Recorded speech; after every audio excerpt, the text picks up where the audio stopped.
Gigio Bresciani, tecnico dell'Amatori Vasca Lodi, questa sera è andata male, una sconfitta interna con il Grosseto, cosa può cambiare? A regola bisogna andare avanti. Il Grosseto è stato più bravo di noi, ha giocato meglio, è stato più determinato proprio nei dettagli, proprio nelle palle vaganti, nei contrasti. Sembrava che avesse un po' più fame di noi stasera, forse noi siamo in una fase, un po' dopo 2 mesi ad altissimo livello, stiamo un po' in una fase calante. Ci deve sempre servire di lezione, bisogna ripartire, lavorare. E sicuramente stasera non eravamo la solita squadra, non eravamo brillanti come al solito, ci può stare, però incombe a giovedì una grande partita e bisogna ritrovare le forze, la mentalità, tutto per fare bene. Io penso che è più una cosa di testa.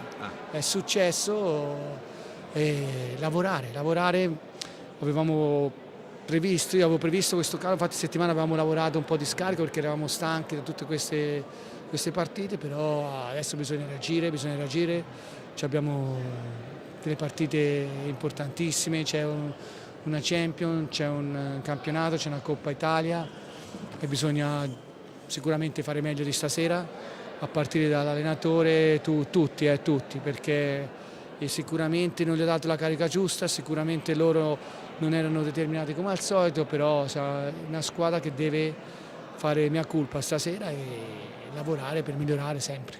Ecco Gigio, al di là della tua lucida analisi del momento, c'è chi dice ma l'Amatore gioca meglio quando è libero da pressioni, stasera c'erano un paio di punti pesanti perché il Grosseto è lì dietro, può essere un'interpretazione o non vedi questa interpretazione? Io penso che stasera non sentivamo quella pressione dei punti, stasera eravamo scarichi di energia, di testa, perché poi alla fine hai perso anche per degli episodi, perché alla fine potevi anche fare una punizione prima, magari la pareggi anche, però non meritavamo di pareggiarla perché abbiamo lasciato tanti contropiedi, difeso male, che è la nostra forza.